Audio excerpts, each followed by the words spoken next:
Sahih Al-Bukhari 3389, narrated Urwa radiyallahu ta'ala anha. I asked Aisha radiyallahu ta'ala anha, the wife of the Prophet sallallahu alayhi wasallam, about the meaning of the following verse: respite will be granted until when the apostles give up hope of their people and thought that they were denied by their people.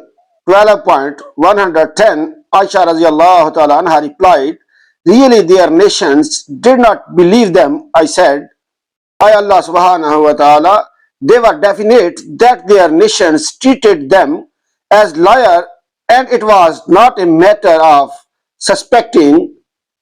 Aisha radiyallahu ta'ala anha said, O Uraya, i.e. Urwa radiyallahu ta'ala anha, no doubt they were quite sure about it. I said, may the verse be read in such a way as to mean that the apostles thought that Allah subhanahu wa ta'ala did not help them. Aisha radiyallahu ta'ala anha said, Allah subhanahu wa ta'ala forbid.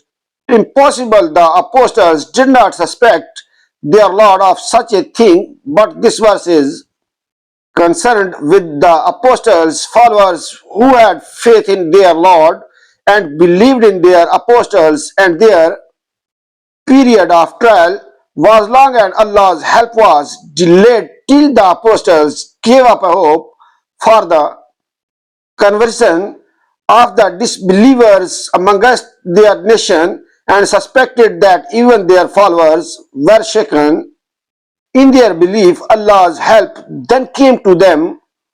Sahih Al-Bukhari 3390, narrated Ibn Umar radiyallahu ta'ala anhuma.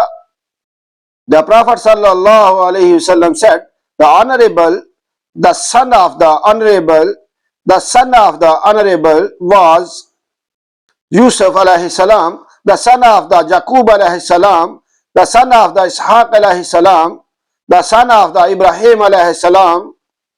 Like and subscribe my channel for more hadith videos. Allah bless you. Allah Hafiz.